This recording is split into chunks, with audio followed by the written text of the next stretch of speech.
Je suis Clément Méric et vous écoutez Bourbon Hebdo, le podcast de la rédaction d'LCP qui vous fait revivre l'actualité de la semaine et vous dévoile les coulisses de l'Assemblée. La séance est ouverte. Bonjour à tous et bienvenue dans Bourbon Hebdo. Au sommaire de notre podcast cette semaine, on va parler de cette nouvelle arme fatale face à l'obstruction. On va évoquer aussi ces commissions d'enquête très, voire trop politiques et la réforme des retraites qui a été abrogée cette semaine par les députés. Et oui, vous étiez passé à côté, c'est normal. On va vous expliquer tout ça. Et pour vous éclairer, un trio de choc aujourd'hui. Et oui, ils sont trois, Elsa Mondingava, Stéphanie Despierres et Marco Pommier. Bonjour à tous les trois. Bonjour. Je rappelle que vous êtes nos spécialistes parlementaires à LCP. Et on commence avec ce débat qui a tourné court, c'était lundi dans l'hémicycle. Chers collègues, un malin et demi, nous allons voter cette motion de rejet. Et je voulais vous en remercier, car grâce à vous, grâce à cette motion de rejet, ça va aller beaucoup plus rapidement en CMP. Et grâce à vous, la 69 verra le jour beaucoup plus rapidement que prévu. Merci. Merci, monsieur le député.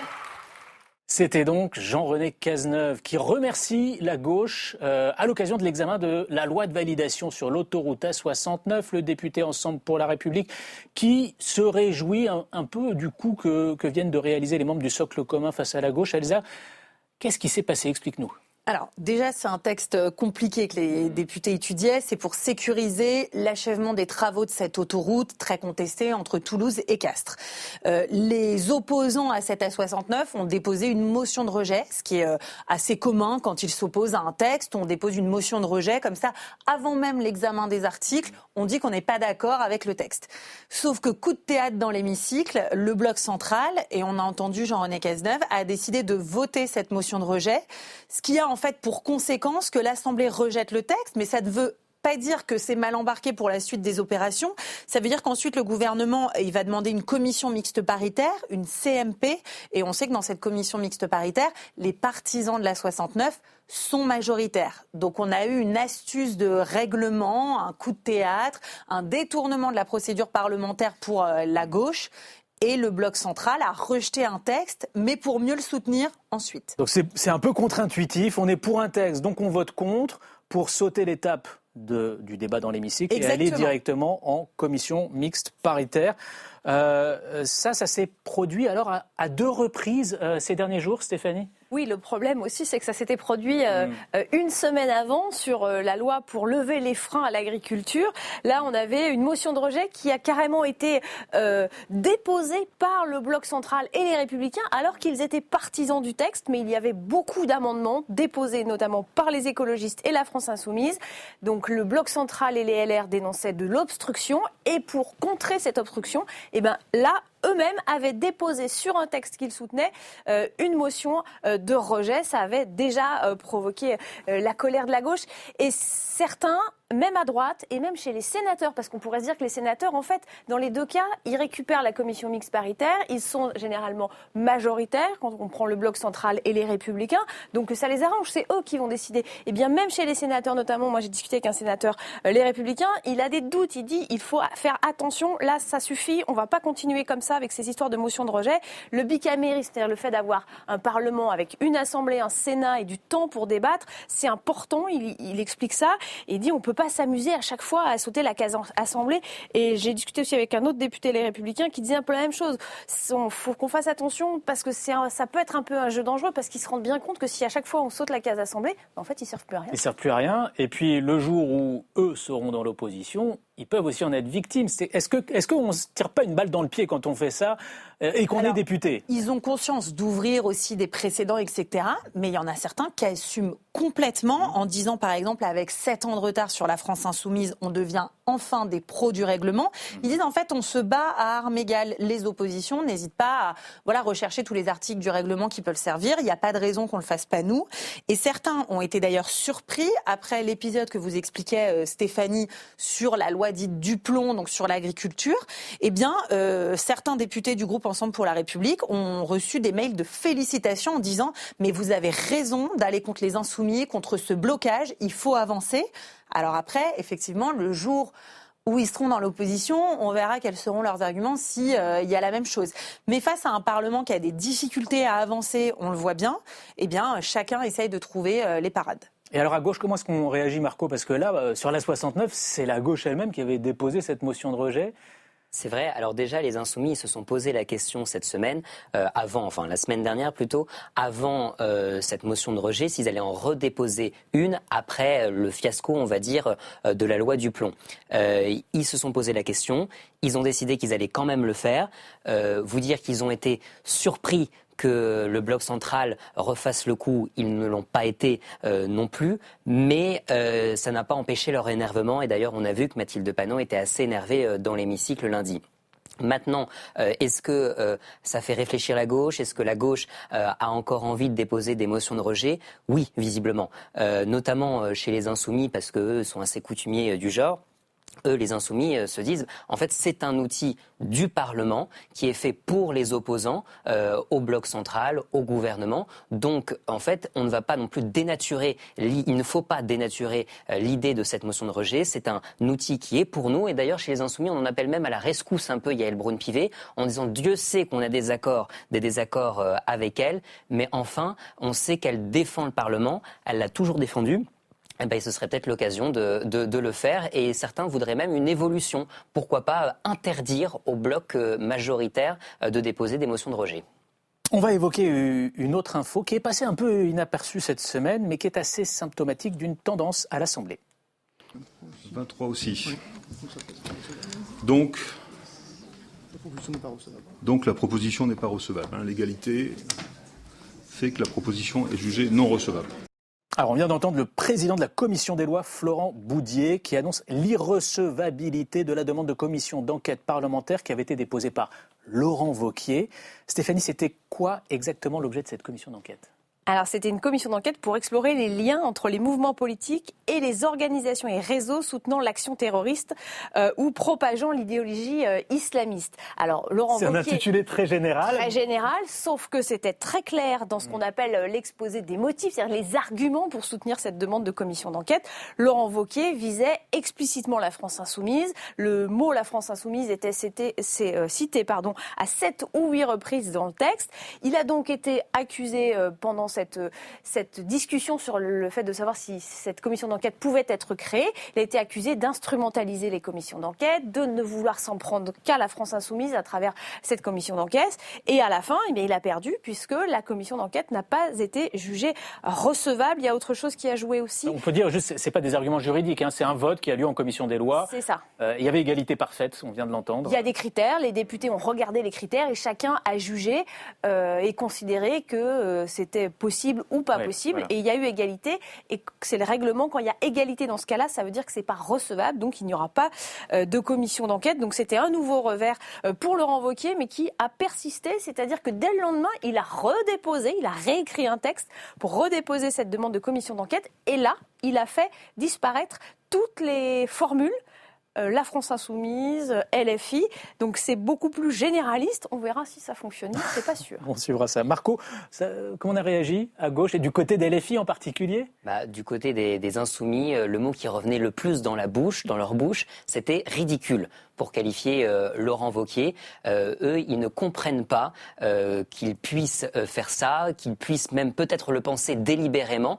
Alors, ils se doutent bien qu'il y a peut-être de la politique quand même derrière, qu'il y avait une sorte de course à l'échalote pendant la présidence des Républicains, pendant la campagne pour la présidence des Républicains entre Bruno Retailleau et Laurent Wauquiez, que c'est pour ça qu'il avait mentionné LFI dans cette proposition de commission d'enquête. D'ailleurs, Stéphanie, tu l'as dit, cette proposition, Laurent Wauquiez l'a redéposée sans mentionner la France insoumise. Et pour eux, c'est bien la preuve là qu'ils n'avaient pas besoin de mentionner LFI.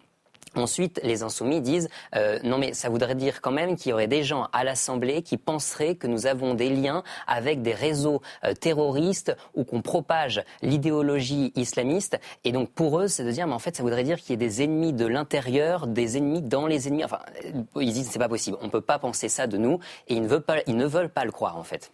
Et pas sûr qu'il y ait de bonnes chances pour que ça passe parce que ça fait pas consensus au sein du bloc central. Il y a 3 députés Ensemble pour la République, membres de la commission des lois, qui se sont abstenus. revenus sur le vote de cette proposition de commission d'enquête, justement en disant c'est clairement une instrumentalisation politique, une dérive politique sur ces commissions. C'était la question que j'allais te poser, parce qu'il y a des voix qui s'élèvent aujourd'hui pour dire attention, là, les commissions d'enquête, c'est n'importe quoi, ça devient trop politique. Je pense à Marc Fesneau, ancien ministre des Relations avec le Parlement et qui préside le groupe démocrate aujourd'hui. Exactement, proche de François Bayrou, qui effectivement dénonce un peu ces commissions d'enquête où chacun essaye de faire un coup politique. Ensuite, j'ai envie de dire, c'est assez savoureux parfois de voir certains, Marine Le Pen par exemple, je crois, a dénoncé aussi cette dérive, alors que son groupe avait créé une commission d'enquête sur les ingérences étrangères, donc qui s'était finalement un peu retourné contre elle, on avait suivi ça. Mais oui, chaque groupe de toute façon, on fait une commission d'enquête aussi pour...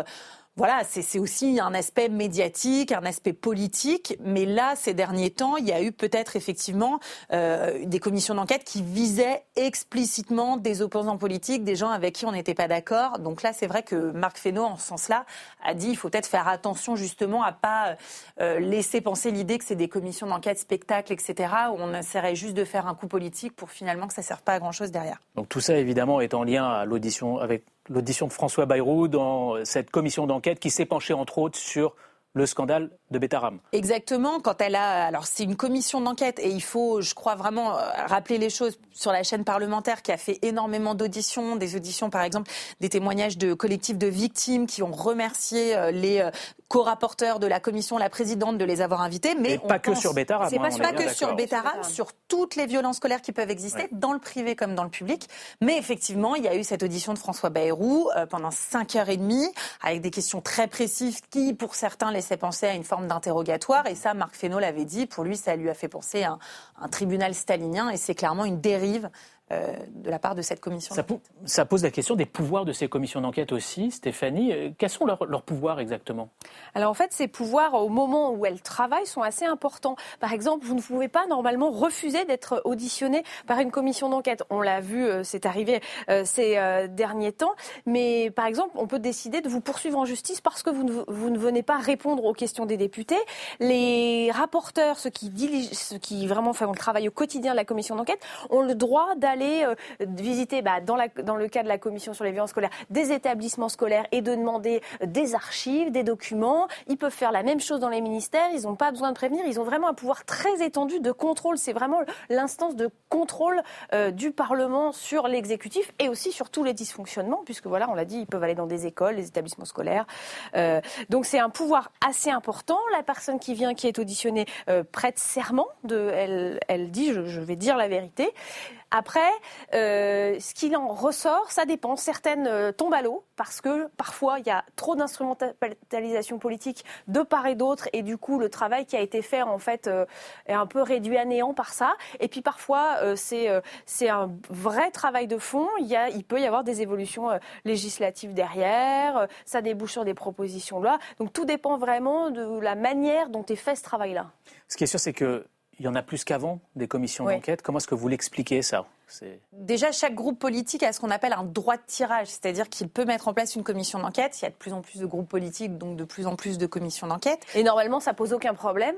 Sauf là, on l'a vu par exemple pour Laurent Wauquiez, c'était le droit de tirage des Républicains, mais la commission d'enquête a été arrêtée avant. Et juste un dernier petit mot, parce qu'on en parle beaucoup maintenant, mais je rappelle, et pour LCP, on l'a connu, il y avait une commission d'enquête qui avait auditionné notamment le juge Burgot à l'époque du fiasco d'Outreau. On se souvient, les accusations de réseau pédophile, on l'avait diffusé sur LCP.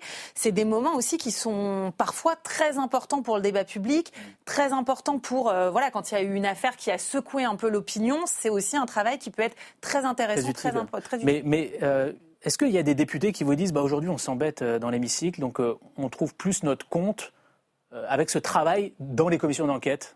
Oui, on a pas mal de députés qui nous le disent, surtout avec l'ordre du jour actuellement à l'Assemblée nationale, où certains nous disent en fait c'est occupationnel ce que l'on a. On n'a pas de projet de loi, par exemple, du gouvernement qui est structurant. Donc oui, en attendant, on s'occupe avec ces commissions d'enquête. Oui, certains nous le disent, oui.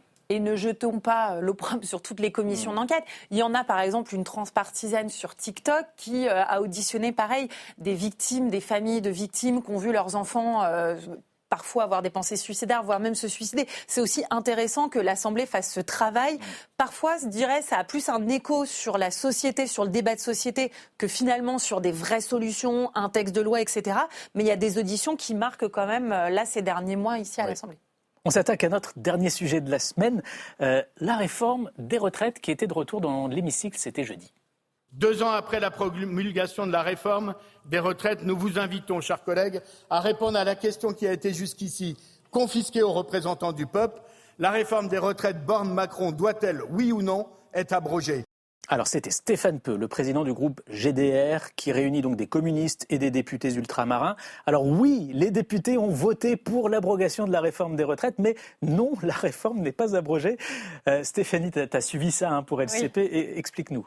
Alors parce que ce n'est pas une proposition de loi, donc les députés n'ont pas voté une loi, mais ce qu'on appelle une proposition de résolution, c'est-à-dire que c'est un acte, si vous voulez, c'est un vote symbolique, mais ça n'a pas de portée législative, ça n'oblige pas le gouvernement à abroger la réforme de retraite, ça ne veut pas dire que le Parlement abroge la réforme des retraites, c'est simplement un vote symbolique. Donc la réforme des retraites n'est pas abrogée, c'est important de le dire, mais c'est une victoire politique pour la gauche qui a toujours estimé qu'il n'y avait pas eu de vote sur cette réforme adoptée par 49.3. Alors le bloc central rétorque que si, il y a eu un vote et que ça a été la motion de censure qui a été déposée après la réforme. Et là, Elisabeth Borne, Première ministre, avait sauvé sa tête et son gouvernement. Donc, qui a bien eu un vote, mais la gauche ne l'interprète pas de la même manière et c'est pour ça qu'il tenait à avoir ce débat, ce rendez-vous et ce vote. Qu'est-ce qu'il en sortira ? Probablement pas grand-chose. Bon, alors, voter des résolutions qui ont, si j'ai bien compris, aucune portée contraignante, est-ce qu'on n'est pas dans un autre symptôme d'un Parlement qui tourne un peu en rond ? Si, parce que en fait, du coup, les députés, ce qu'ils ont voté, c'est d'affirmer l'impérieuse nécessité d'aboutir à l'abrogation des mesures les plus régressives. Ils ont voté une impérieuse nécessité. Donc, en fait, on n'est pas du tout sur quelque chose d'effectif. Pareil, là encore, ils sont un peu obligés de passer par la résolution, puisqu'on l'a déjà vu, les différentes tentatives où certains groupes avaient déposé des propositions de loi, elles peuvent être contrecarrées. Je ne vais pas vous refaire tout le film, mais à la fois par des changements en commission, puis par la présidente de l'Assemblée, qui peut dire que certains amendements ne sont pas valides s'ils ont un coût pour les finances publiques. Donc en fait, comme ils ont déjà essayé plusieurs fois par la proposition de loi, là les communistes se sont dit, la proposition de résolution, c'est une manœuvre pour permettre un vote à l'Assemblée, sachant que c'est très difficile pour les oppositions de gagner du temps dessus parce qu'on ne peut pas déposer d'amendements. Donc on ne peut pas faire d'obstruction. Exactement, il n'y a pas d'obstruction possible. Donc là, ils ont trouvé une manière contournée, mais on l'a bien vu. Je pense qu'aujourd'hui, il n'y a pas vraiment beaucoup de Français qui se sont réveillés ce matin en se disant...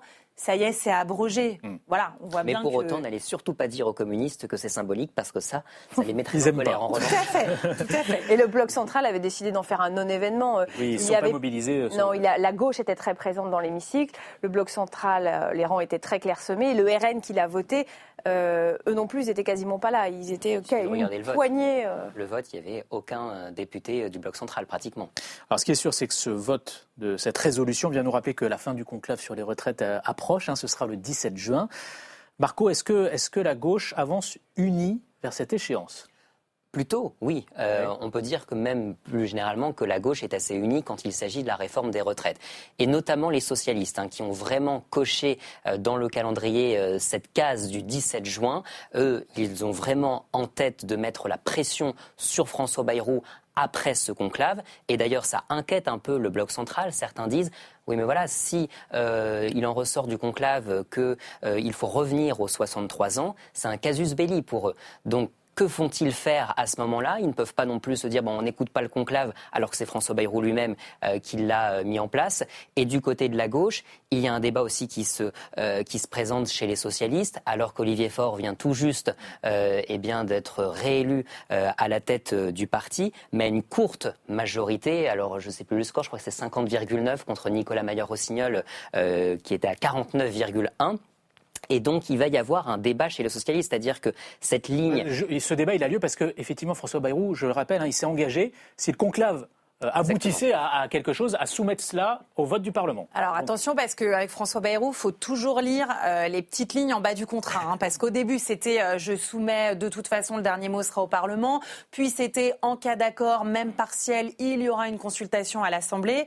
Moi, je demande à voir ce qu'il va faire de tout ça à la fin. En tout cas, du côté de la gauche, il faut qu'elle se prépare à cela.